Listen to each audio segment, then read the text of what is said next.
The Last Sultan, The Life and Times of Ahmet Ertegun, by Robert Greenfield.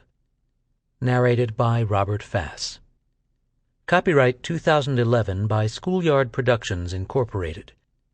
This unabridged audiobook is published by arrangement with Robert Greenfield, care of Paul Bresnick Literary Agency, LLC, and was produced in the year 2011 by Tantor Media, Incorporated, which holds the copyright thereto.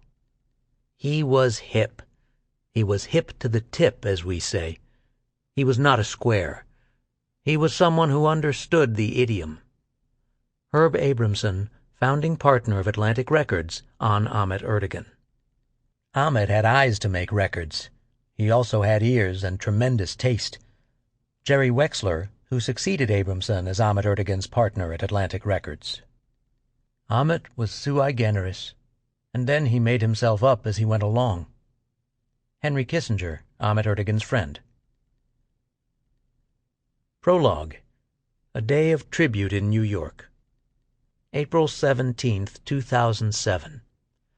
In the tiny village New York can sometimes become when it honors one of its own who has fulfilled the dream of hope on which the city was built, the all-star tribute to Ahmet Ertegun, scheduled to begin at 6 p.m.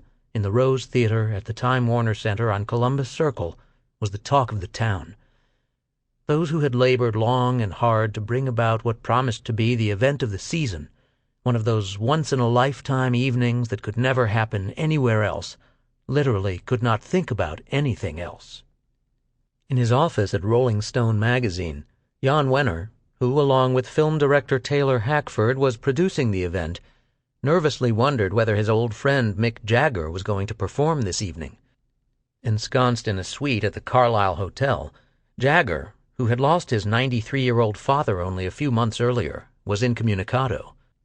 Making matters worse, Wenner had just learned that Keith Richards, who had been scheduled to do 60-Minute Man by Billy Ward and the Dominoes at the tribute, had gone to England to be with his ailing 91-year-old mother, and so would not be able to perform. The invitation-only tribute was still the hottest ticket in town. Entry to the private party following the event at the Boathouse in Central Park was so tightly controlled that those who feared they would not be allowed to attend either function were frantically doing all they could to wangle their way onto the guest list, even at the very last minute. Faced with the daunting task of doling out 1,200 free tickets to an event that could have easily filled a much larger venue, Ahmet's assistant, Frances Chantley, had unwittingly turned up the pressure by insisting there be no reserved seating. To her way of thinking, those who truly loved Ahmet would be there early. Showing no respect for the dead, a reporter from the New York Post's always scurrilous Page 6 gossip column, which had previously run a blind item about an aging record executive with a cane engaging in scandalous behavior with two women, called Ahmet's grieving widow at home that afternoon to ask if it was true that other women who were involved with her late husband would be at the tribute. As always, Mika Ertegun patiently explained that Americans did not understand how European women viewed such matters. While she had not yet been able to bring herself to watch PBS's American Masters documentary about Ahmet, the film had been shown the night before at the Anthology Film Archives in the East Village. On the afternoon of the tribute, the documentary was shown again in a plush screening room at the Time Warner Center, where cellophane-wrapped cookies bearing Ahmet's likeness from Eleni's Bakery were given to invited guests, along with a 60th anniversary Atlantic Records commemorative CD distributed by Starbucks, featuring 17 songs Ahmet had selected before his death. Many of those who attended the screening decided the wisest course of action was to wait there until the tribute began. Patiently, they then stood in line before a brace of secretaries who checked their names off lists before allowing them to board elevators to the fifth-floor theater. Leaving no doubt the stars had come out tonight for Ahmet, and it was only in New York that such an event could have taken place, Tom Wolfe strolled through the lobby as Helen Mirren stepped from the elevator to join the crowd waiting to enter the theater. Standing in a long line of well-coiffed women in elegant dresses, carrying little handbags suspended from gold chains, and silver-haired captains of industry in expensive suits and dark blue blazers, the punk singer and poet Patti Smith looked incongruous, yet somehow also at home. Wearing black, Mika Ertegun sat in the front row of the theater with Ahmet's family and many of the artists who were scheduled to perform. As people filled the seats, there was a good deal of air-kissing, embracing, and handshaking across the rows. A large photograph of Ahmet stood on a bare stage framed by small trees. Befitting the course of his career, the program began with jazz. Followed by horn players and 2 drummers, Wynton Marsalis, the artistic director of jazz at Lincoln Center, and a member of the selection committee of the Jazz Hall of Fame that Ahmet had founded in his brother Nesuhi's name in 2004, walked through a side door playing trumpet like the second coming of Louis Armstrong on "Oh, Didn't He Ramble," a number often performed by New Orleans brass bands on their way back from a funeral. Larger than life, and sitting on a gilded throne in a 3-piece suit, the great soul singer Solomon Burke spoke of the little Turkish prince, our beloved brother Ahmet. Eric Clapton, whom Ahmet had first heard play 40 years earlier at the Scotch of St. James in London, then took the stage. Wearing glasses, with his hair closely cropped, Clapton said, "I loved Ahmet. He was like a father to me. In the old days we'd have a drink and do some other things, and any time that happened he would start singing songs to me. We're going to do 2 of the songs he always sang, Send Me Someone to Love, and the other by Styx McGee called Drinkin' Wine Spodioti." Backed by Dr. John on piano, a drummer, and a bass player, Clapton performed masterful versions of both songs. He then gave way to New York City's billionaire mayor, Michael Bloomberg, who concluded his remarks by declaring, "And let us say, Ahmet." The mayor was followed by Henry Kissinger, Bette Midler, Benny King, Kid Rock, and Sam Moore of Sam and Dave. After describing Ahmet as a ducker and diver who gave up his student visa to remain in America so he could make his life in music, Taylor Hackford introduced a videotaped statement by an ailing Jerry Wexler in Florida.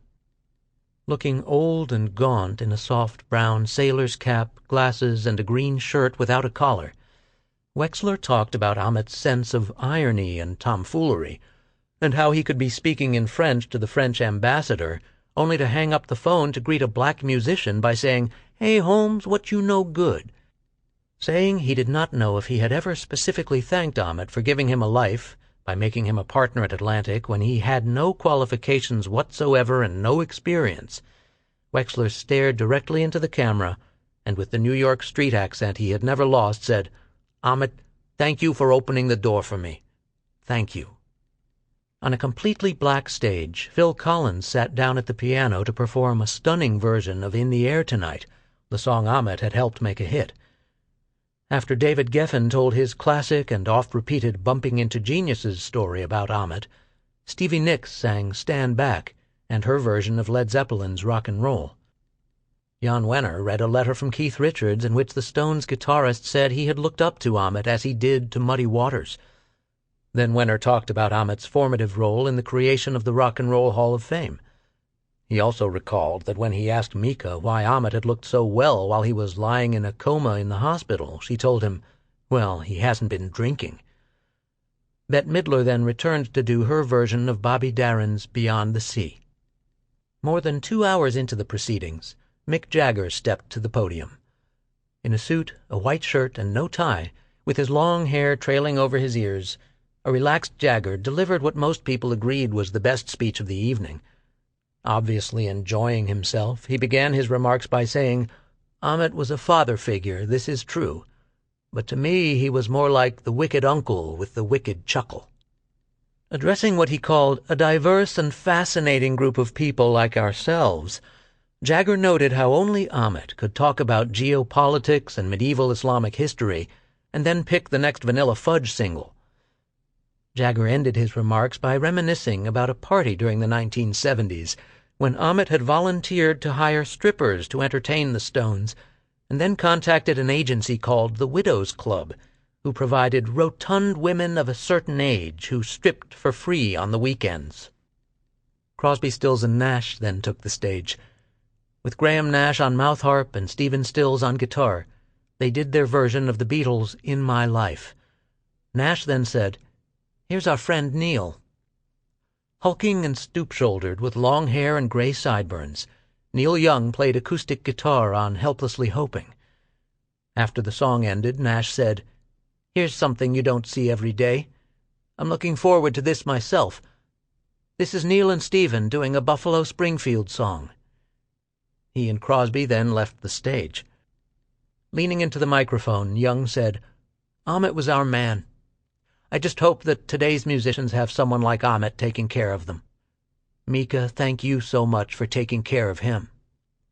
Without having rehearsed, Stills and Young began playing Mr. Soul, the classic Buffalo Springfield song Young had written in 1966, but the two men had not performed together in 40 years. Playing rhythm with so much intensity that he became a one-man band, Young sang in a haunting voice as Stills picked out the leads on his white Washburn electric guitar. Together they created the kind of musical magic for which Ahmet had lived. When they were done, Young put his hands together and looked up at the heavens as though to give thanks the performance had all come out right in the end. Ending the tribute nearly 3 hours after it began, Wynton Marsalis walked down the aisle playing Down by the Riverside. As though they were now in a church, the crowd got to their feet and began clapping their hands in time. At the party that followed, Kid Rock and Dave Mason of Traffic, backed by Paul Schaefer's band, performed Feelin' All Right, and Solomon Burke sang Cry to Me. While the evening was, as Eric Clapton wrote in his autobiography, both entertaining and emotionally stirring, the guitarist would also note, "I still felt that had Ahmet been there in the flesh, he would have said something like, 'Let's get out of here and find the real shit.'"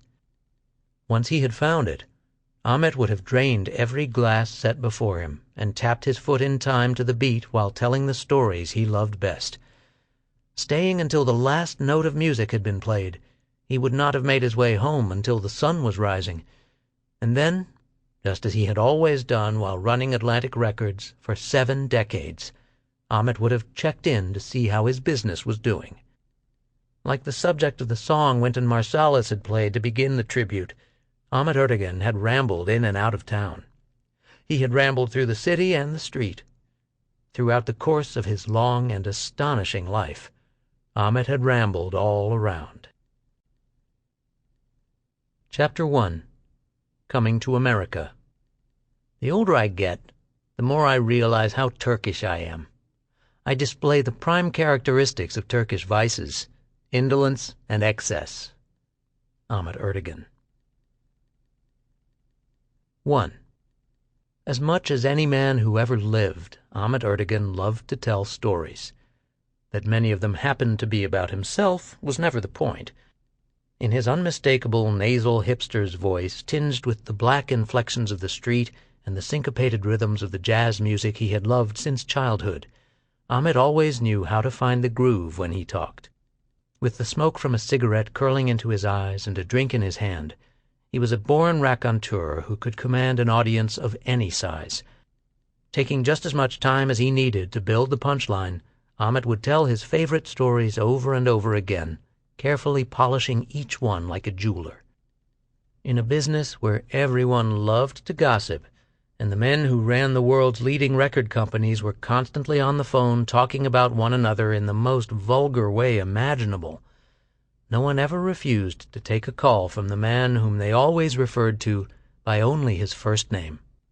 But then, long before most of his colleagues had made their bones in an industry where the ordinary rules of conduct did not apply, and the only way to stay on top was to continue putting out one hit after another, Ahmet was already a legend. On any given day, during even a casual conversation, there was no knowing what might come out of his mouth. It was just one of the reasons people liked being around him. Over the years, one story Ahmet loved to tell about himself was repeated constantly by those who would have never dared to criticize him in their own words. God only knows who told it to Steve Ross, but David Geffen first heard the story from him. Mo Austin and Joe Smith in Los Angeles knew it, as did Robert Stigwood in London.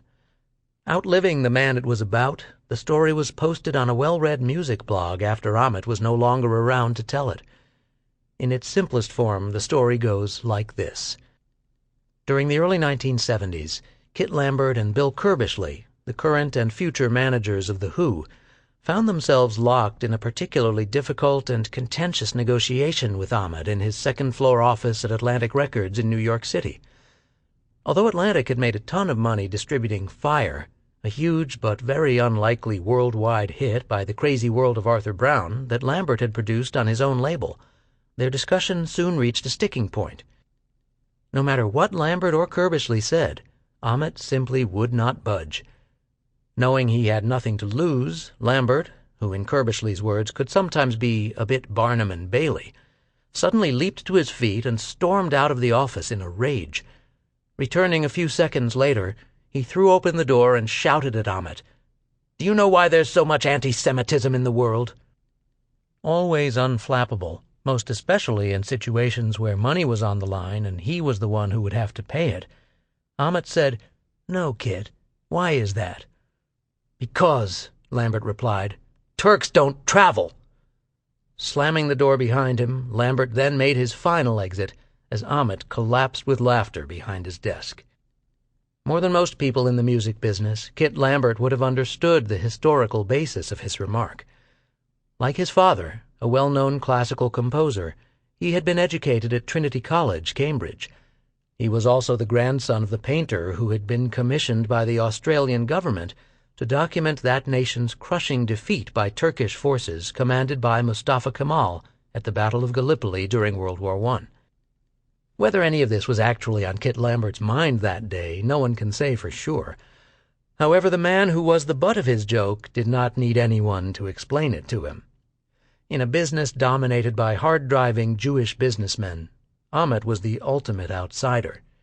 On some level, this was also always his role in the world.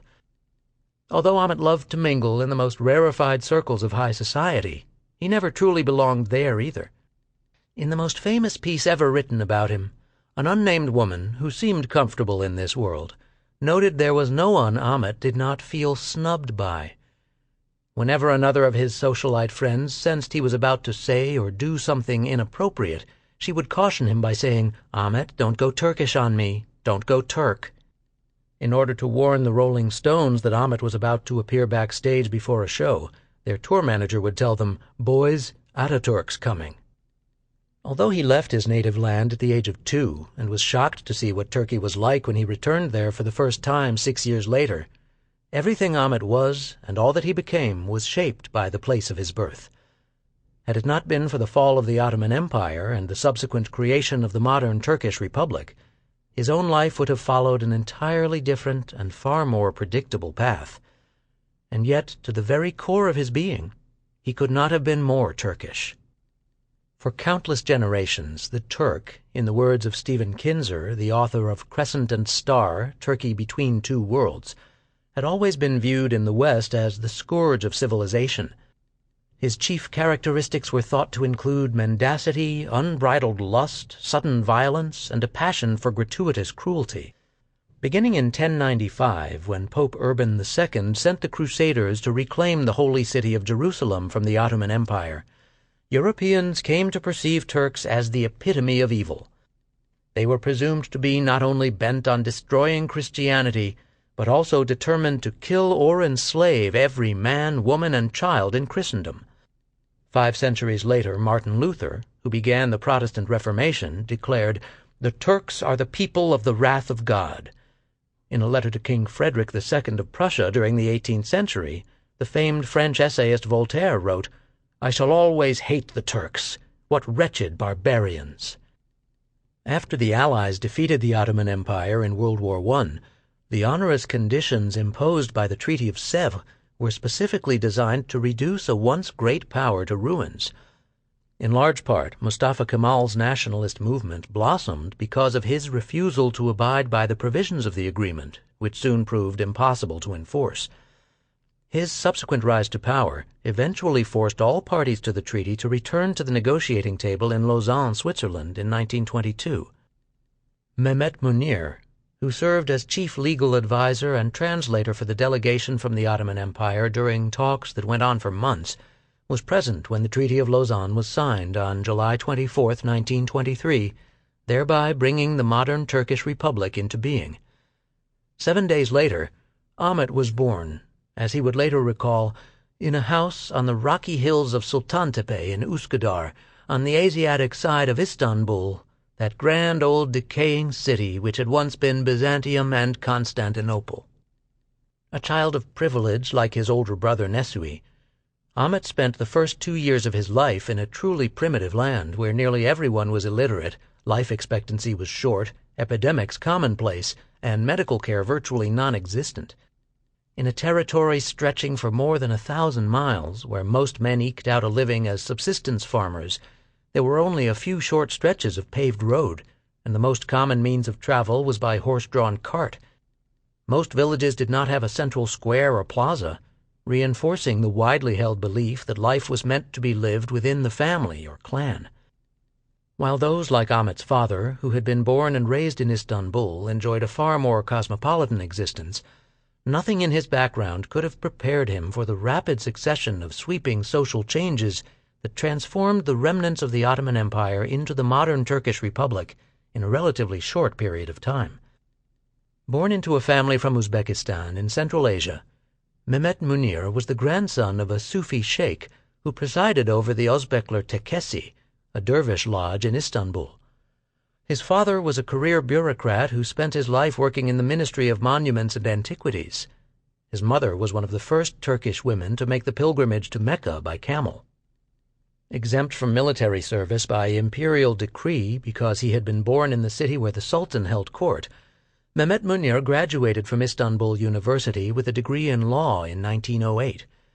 He then began working in the imperial chancery, rising to the rank of chief legal advisor 8 years later. After his short-lived first marriage ended when he was in his 20s, his parents, in accordance with the custom at the time, arranged for him to wed Hayrunisa Rustem. 14 years younger than he, she could play any keyboard or stringed instrument by ear, loved to dance and sing, and, as Ahmet would later say, probably would have become a singing star or musician or performer if she had lived in a time when well-born girls were allowed on the stage. She was an outgoing, fun-loving, good-looking young girl who had been quite disappointed to find that the husband picked for her was a quiet, scholarly young law and philosophy student who did not share her love of music and dancing. 3 years after they were married, Mehmet Munir embarked on the journey that would change his life as well as the future of his homeland. On December 5, 1920, as part of a high-powered delegation headed by Salih Pasha and Ahmet İzzet Pasha, two of the Sultan's most trusted ministers, he traveled about 250 kilometers by train from Istanbul to the railway station at Bilecik to help negotiate an agreement to end the civil conflict between the Sultan and the new nationalist government in Ankara headed by Mustafa Kemal. Unlike the leaders of the delegation and the great war hero they had come to meet, Mehmet Munir had never seen combat on any of the battlefields where the fate of the empire had been contested during the past 2 decades. Bespectacled, with a thick mustache and a receding hairline, he was then 37 years old, the father of a 3-year-old son, and a devout Muslim who prayed 5 times a day. After making the delegation wait for an entire day at the railway station, Mustafa Kemal finally arrived.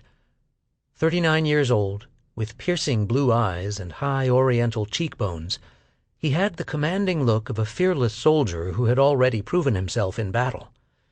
Introducing himself as the prime minister of the government in Ankara, Kemal shocked Salih Pasha and Ahmet İzzet Pasha by asking them who they were. Explaining he could not possibly speak to them as cabinet ministers because he did not recognize the government in Istanbul, Kemal said he was perfectly willing to talk with them as fellow patriots. After a discussion that lasted for hours, Kemal told both men he could not let them return to Istanbul. Instead, they would now accompany him to Ankara so they could get a sense of what life was like under the nationalist government. Knowing they had no choice in the matter, the entire delegation boarded a train heading in the opposite direction from which they had come the day before. Although the word was never used, they were now being held as hostages. Because the nationalists controlled the army and no one in Istanbul could mount an expedition to free them, the delegation remained in Ankara for the next 3 months. When Salih Pasha and Ahmet İzzet Pasha realized Kemal's movement was directed not just against the foreigners occupying their homeland, but the Sultan as well, they both made it plain they could never cooperate. Not so Mehmet Munir. After a period of intensive soul-searching, he decided only Kemal and his followers could preserve what little was left of his beloved homeland. Switching sides, he threw in his lot with them. Born with the personality of a true diplomat, Mehmet Munir had a set of unique personal credentials that made him an immediate asset of great value to the new nationalist government. 2 years earlier, he had served as the chief legal advisor to the Ottoman delegation at the signing of the Treaty of Brest-Litovsk that forced Russia to return all the territory it had seized from the empire during World War I. He had already dealt with foreign powers across the bargaining table, and he was fluent in French, then the language of diplomacy all over the world. Unlike most of his colleagues, he also spoke English. On February 6, 1921, Salih Pasha and Ahmet İzzet Pasha signed a handwritten document giving Mehmet Munir official permission to attend the International Peace Conference that would begin in London 6 days later. To ensure his safety as well as their own, the signers made it plain they were being kept in Ankara against their will, and that Mehmet Munir had been repeatedly and insistently pressured to attend the conference because of his personal ability and professional knowledge. Serving as an advisor and a translator, he then represented the Ankara government at peace talks in England, to which the Sultan also sent his own set of representatives. In March 1921, Kemal finally decided to allow the rest of the delegation to return to Istanbul, on the condition that Salih Pasha and Ahmet İzzet Pasha would not resume their government positions, which they both soon did.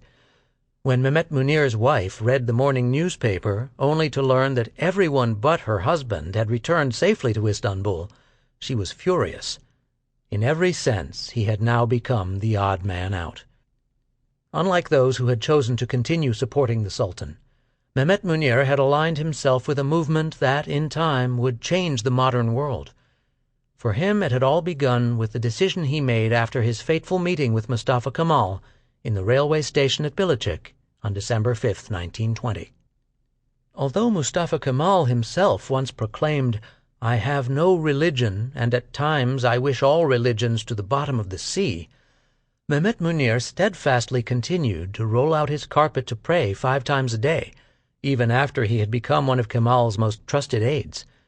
In Ahmet's words, "Although my father was basically a timid man, he had great stubbornness in living out his convictions and defending his beliefs.